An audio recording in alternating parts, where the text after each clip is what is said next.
राधे राधे, हरे कृष्णा। कैसे हो आप सभी लोग? आशा करती हूँ आप सभी परम मंगल में होंगे, स्वस्थ होंगे, अच्छे होंगे। पितृपक्ष चल रहा है और पितृपक्ष में आती है इंदिरा एकादशी। कहीं कहीं पे इसको इंद्राणी एकादशी के नाम से भी संबोधित किया जाता है। ये जो एकादशी होती है ना, इंदिरा एकादशी, इसका अपना एक विशेष महत्व होता है। कहते हैं इस एकादशी पर अगर आप पूजा अर्चना वंदना करते हो तो आपके पितृ खुश होके जाते हैं और आपको पितृ दोष जैसे भयंकर दोष से मुक्ति मिल जाती है। और अगर पितृ खुश होते हैं तो वो आपको बहुत सारा आशीर्वाद देके जाते हैं। अगर पितृ खुश होते हैं तो आपकी वंश वृद्धि होती है। अगर पितृ खुश होते हैं तो आपकी प्रॉपर्टी में वृद्धि होती है। अगर पितृ खुश होते हैं तो आपके घर में सुख शांति आती ही आती। तो सोचिए, पितृ खुश होने से कितना सारा कार्य होता है। ये जो इंदिरा एकादशी होती है ये हमेशा पितृपक्ष में आती है और इसका व्रत करने से अगर हम संकल्प में ये कह दें कि हम इसके व्रत का जो फल है वो अपने पितरों को समर्पित कर रहे हैं, तो हमारे पितृ चाहे कितना भी नरक भोग रहे हो, इस एकादशी का व्रत का फल उनको देने से उनको मोक्ष की प्राप्ति होती है। वैसे तो इंदिरा एकादशी सभी एकादशी जैसी होती है, लेकिन इसकी खासियत ये होती है कि इसमें भगवान शालिग्राम जी की आप प्राण प्रतिष्ठा कर सकते हो, भगवान शालिग्राम जी को अपने घर पे लेके आ सकते हो और भगवान शालिग्राम जी की इसमें विशेष पूजा अर्चना वंदना होती है। भगवान शालिग्राम जी पत्थर की प्रतिमा ही समझ लो, पत्थर ही समझ लीजिए, चिकने रंग का पत्थर होता है जिनको विष्णु भगवान के स्वरूप समझकर पूजा जाता है। नेपाल में एक नदी है जिसका नाम गंडिका नदी है, वहां पे ये शालिग्राम जी मिलते हैं और इनको प्रत्यक्ष भगवान की श्रेणी में रखा जाता है। इंदिरा एकादशी पे शालिग्राम भगवान की पूजा अर्चना वंदना करने से आपको अनंत गुना फलों की प्राप्ति मिलती है। तो इंदिरा एकादशी कब है, इसकी व्रत कैसे करनी है, कब आपको व्रत नहीं, कब आपको पूजा अर्चना वंदना करनी है, किस दिन आपको व्रत करना है, किस प्रकार से आपको पूजा अर्चना वंदना करनी है और किस समय पे पूजा नहीं करनी, क्योंकि इंदिरा एकादशी में पूजा का जो समय आ रहा है ना, उस टाइम पे राहु काल भी आ रहा है। पारायण का क्या समय है, ये सारी जानकारी आज मैं इस वीडियो के माध्यम से आप लोगों को बताने जा रही हूँ। सबसे पहले मैं आप लोगों को हमेशा कहती हूँ कि जो एकादशी का व्रत होता है उसको त्रिदिवसीय व्रत की श्रेणी में रखा जाता है, अर्थात 3 दिन का वो व्रत होता है। 10वीं तिथि से ही एकादशी के व्रत के जो नियम होते हैं वो लागू हो जाते हैं। 10वीं तिथि पे किसी भी प्रकार की काम वासना कीड़ा को अंजाम नहीं देना होता। वैसे भी पितृपक्ष चल रहा है, पितृपक्ष में संपूर्णतः ब्रह्मचर्य का पालन करना चाहिए। 10वीं तिथि पर किसी भी प्रकार की लहसुन प्याज मांस मदिरा का सेवन नहीं करना चाहिए। वैसे भी पितृपक्ष चल रहा है और पितृपक्ष में तो भूल कर भी तामसिक भोजन का उपयोग नहीं किया जाता, अर्थात लहसुन प्याज मांस मदिरा से आपको एनी हाउ पितृपक्ष में दूर रहना ही रहना चाहिए। 10वीं तिथि पे आपको पृथ्वी शयन करना चाहिए और वैसे भी पितृपक्ष चल रहा है और कहते हैं जो लोग श्राद्ध कर्म करते हैं अगर वो पृथ्वी शयन करते हैं तो हमारे पितृ जो होते हैं बहुत ज्यादा खुश होते हैं।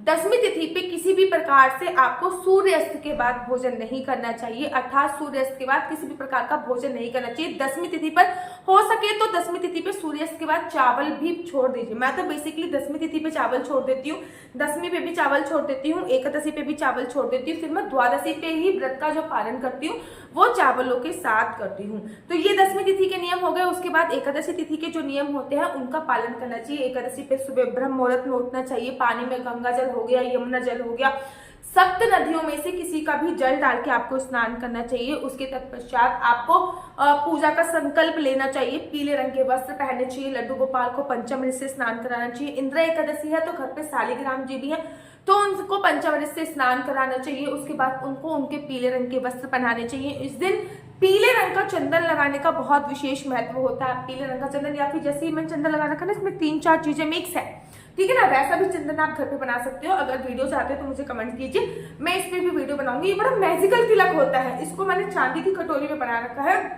मैं हो गई मेरी बेटी होगी, आप देखोगे ना, ये देखो यहाँ पे भी मेरा लगा हुआ है। आप अगर मेरे कान पे देखोगे ना, ये देखो, अब मैं नाभि पे दिखा नहीं सकती, नहीं तो ये तिलक मैंने अपनी नाभि पे भी लगाया हुआ, तो आप इस प्रकार का तिलक भी लगा सकते हो। उसके बाद आपको व्रत का संकल्प लेना है। याद रखिए, व्रत का संकल्प बहुत जरूरी होता है। जब तक आप संकल्प नहीं लेते तब तक आपका व्रत जो है वो संपूर्ण नहीं माना जाता। संकल्प आपको किस प्रकार से लेना है, आपको वैसे तो संकल्प चावल से लिया जाता है, लेकिन एकादशी पे चावल का उपयोग नहीं करते हैं तो आप काले तिल ले सकते हैं, सफेद तिल ले सकते हैं, सुपारी ले सकते हैं, लौंग ले सकते हैं, 1 या 2 का सिक्का ले सकते हैं, पुष्प ले सकते हैं, कुछ ना हो तो जल ले सकते हैं, ठीक है ना। हाथ में रखना है श्री विष्णु श्री विष्णु श्री विष्णु मेरा मेरा नाम आशु चौहान है, मेरा गोत्र केमलक्ष्य, मेरा निवास स्थान इस समय में पुणे में है और मैं ये इंद्रा एकादशी का व्रत पूरी श्रद्धा भक्ति निष्ठा भाव से करूंगी। इस व्रत के दौरान मैं किसी भी प्रकार की काम वासना कीड़ा को अंजाम नहीं दूंगी। ये व्रत मैं फलाहार से करूंगी और इस व्रत का पुण्य जो है मैं अपने पितरों को समर्पित करूंगी और जो आपके हाथ में चीज है वो भगवान के समक्ष समर्पित कर देनी चाहिए। अगर आप इसका पुण्य अपने पितरों को समर्पित करना चाहते हैं तब आपको ऐसा बोलना है कि इस व्रत का पुण्य मैं अपने पितरों को समर्पित करूंगी। अगर पितरों को समर्पित नहीं करना चाहते तब आपको ये भूल कर भी नहीं बोलना कि इस व्रत का पुण्य मैं अपने पितरों को समर्पित करूंगी। साथ ही के साथ कुछ बातों का और ध्यान रखना है, जैसे कि आपका निवास स्थान यहाँ पे, बेसिकली मैं बिलोंग करती हूँ वृंदावन से, लेकिन इस टाइम पे मैं पुणे में रह रही हूँ तो मैं पुणे बोलूंगी। आप चाहे किसी भी एरिया से बिलोंग करते हो, लेकिन व्रत आप जिस स्थान पे रहकर कर रहे हो आपको उस स्थान का नाम बोलना होता है।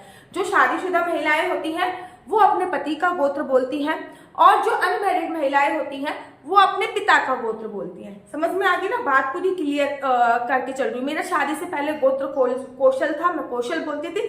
शादी के बाद मेरा गोत्र केमलक्ष्य हो गया तो मैं केमलक्ष्य बोलती। उसके बाद पूरे दिन किसी की निंदा चुगली इत्यादि नहीं करनी। एक बात याद रखिए, जब इंद्रा एकादशी जो है वो कब है, सबसे पहले ये बता देती हूँ आपको कि इंद्रा एकादशी के व्रत का प्रारंभ कब से हो रहा है। मैंने क्योंकि पंचांग देखकर पूरा मुहूर्त नोट कर लिया है, आज ही मैंने पंचांग खोला और आज ही मैं जो ये वीडियो मैं बना रही हूँ।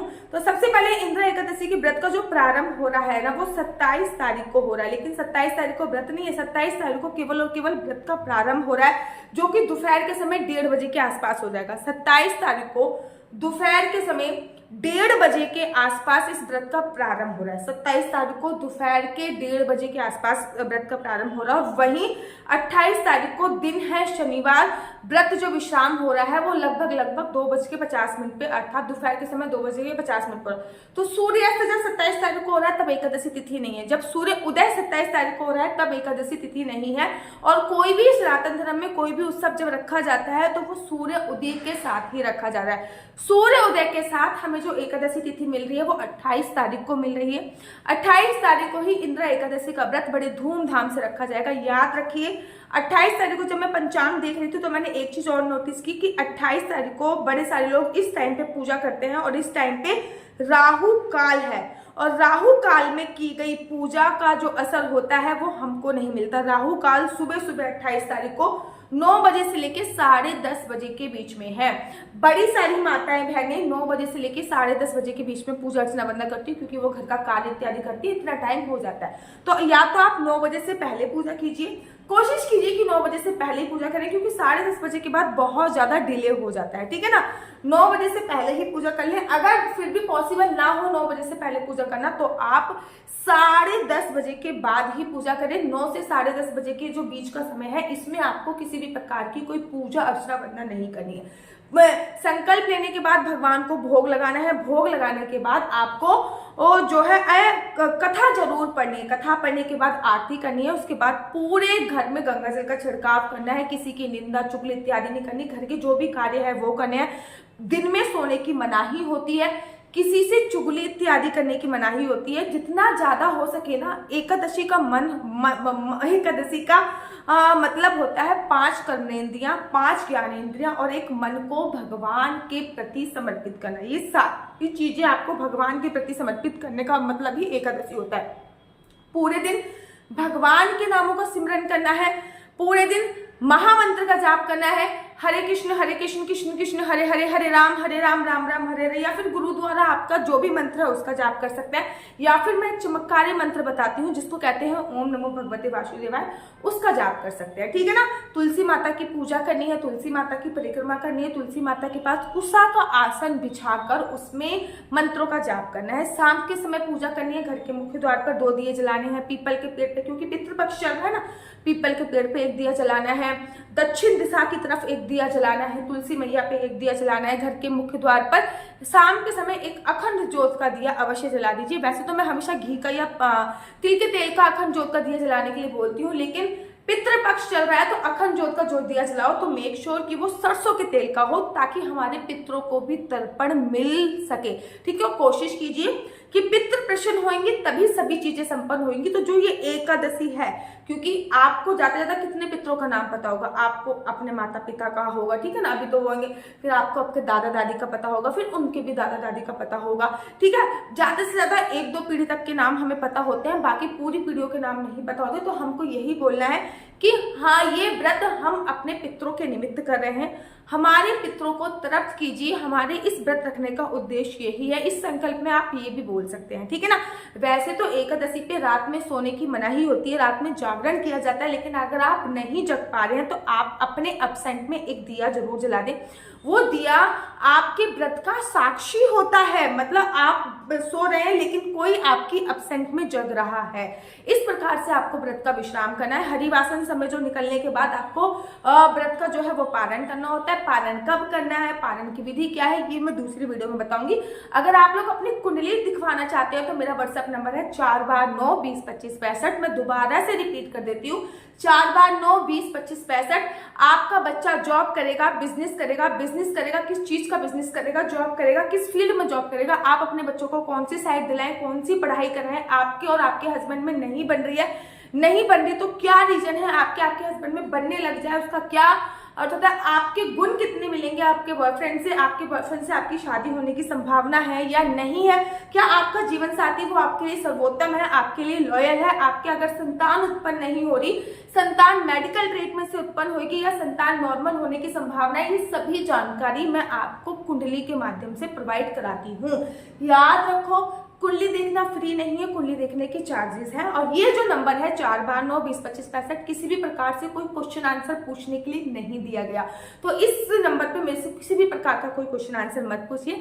और अगर आपको मेरी वीडियो अच्छी लगती है तो आप अपना यूट्यूब चैनल हरि बोल को लाइक शेयर सब्सक्राइब करना बिल्कुल भी मत भूलिए। तब तक के लिए मुझे दीजिए इजाजत। राधे राधे, हरे कृष्णा, हरि।